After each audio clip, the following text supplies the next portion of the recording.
السلام عليكم، شلونكم جميعا؟ إن شاء الله الكل بخير. اليوم رح نعمل معاكم وصفة المعمول، نوعين من الطحين وسميد الفرخة رح نخلطهم مع بعض. هون رح نبلش أعرفكم على المكونات. هون معانا كيلو من طحين الفرخة، كيلو من السمنة تكون نوعيتها جيدة، كيلو من الطحين العادي متعدد الاستعمالات،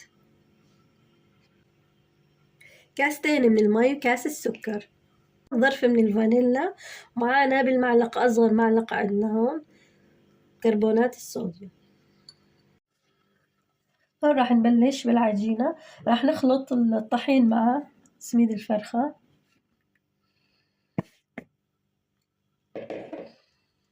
ونحركهم مع بعض بين ما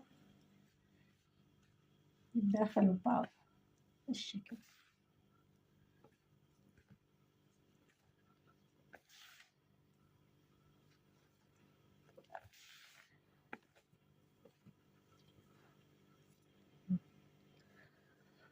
هون راح نحط عليه رشة الكربونات، راح نحط فانيلا، يعني نكهة تعطيها نكهة بسيطة. الفانيلا تحب تحطون محلب يصير. نخلطهم مع بعض. وراح نبلش ننزل السمنة بالشكل، نزل كل الكمية.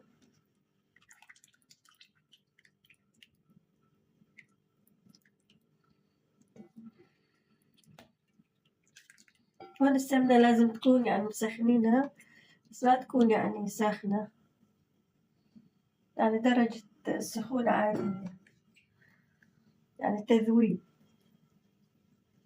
نحركهم مع بعض بهالشكل.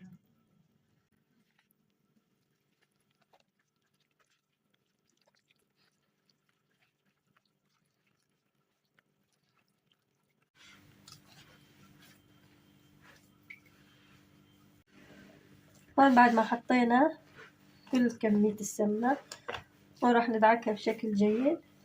هون سميد شرب السمنة كلها، راح ندعكها بهالمرحلة، دعكوها بشكل جيد يعني. هون بعد ما دعكناها بالسمنة شوفوا شلون صارت. هون قوامها بالشكل، هاد قوامها. هون بعد ما حطينا السكر مع المي راح نذوبه عشان نحطه على العجينة بعد ما خلصنا عجين. هون ذاب معانا السكر. هون راح ننزل المي والسكر فوق العجينة بالشكل هذا.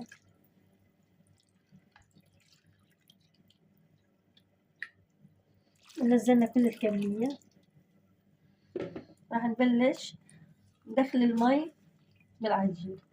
هو عجين يعني بالشكل هذا، ندخلها تدخين لبين ما تشرب كل المي. هون بالنسبة للسكر إذا حبيتوا تضيفون معاكم من الكاس للكاسة ونص من السكر.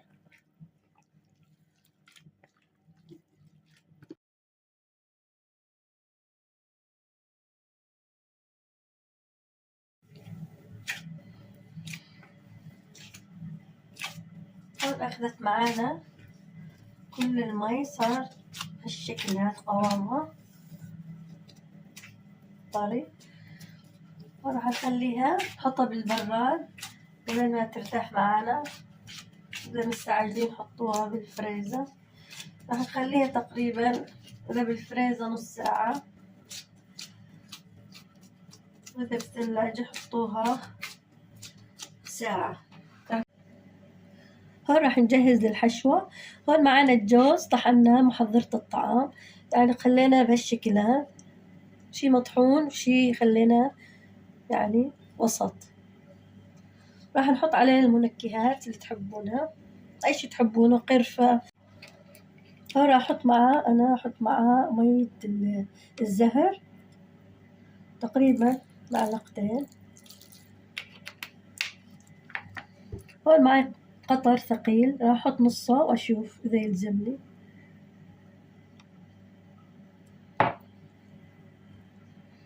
هون بالنسبة للماء الزاهر في عندي الأصنص،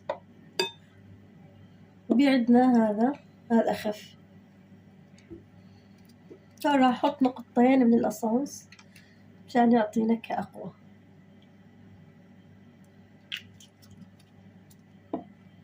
وراح أعجنه بهالشكل.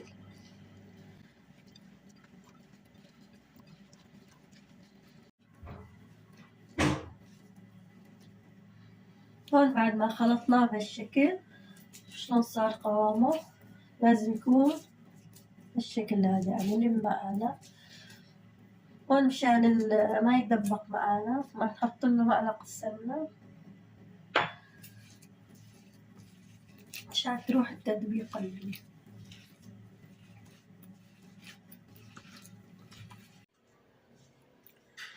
هون بعد ما ارتاحت معانا العجينة أخذت منها قسم وخلينا الباقي بالبراد مشان تظل باردة. هون راح نبلش نشتغل بيها. هون قبل ما تشتغلون حاولوا انكم تدعكونها شوي بالشكل. نفتحها، أنا نحط بيها الحشوة ونسكر عليها، وإذا بي زيادة نشيلها بالشكل هذا.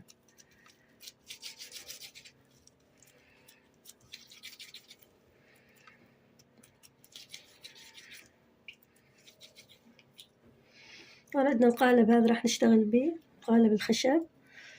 هون راشينه بطحين مشان ما تلزق معانا. هون بالنسبة للتزيين اللي يحب يحط، هون عندي فستق حلبي، راح أحط كمية. تحب تحطونه من الأسفل أو من الأعلى. نضغط عليه بالشكل.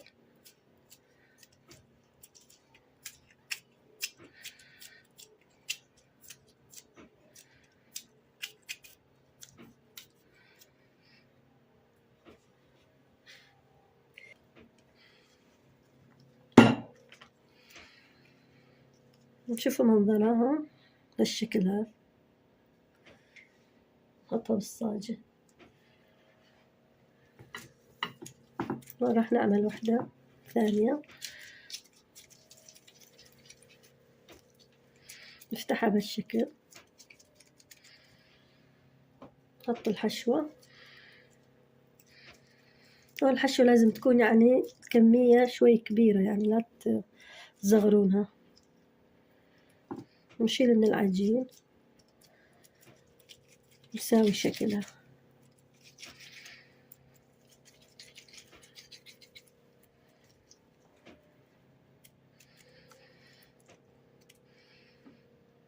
راح نزينها، نضغط عليها هون، راح نزينها من فوق بالشكل هذا.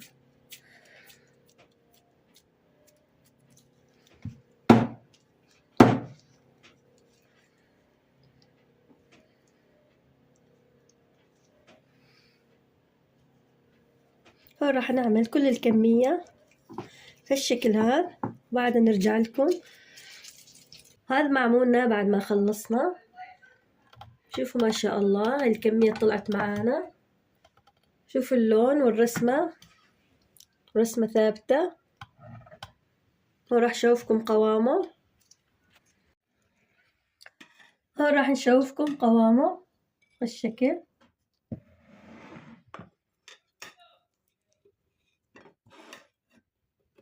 هون عملناه بالتمر. شوفوا ما شاء الله. هذا اللي عملناه بالجوز.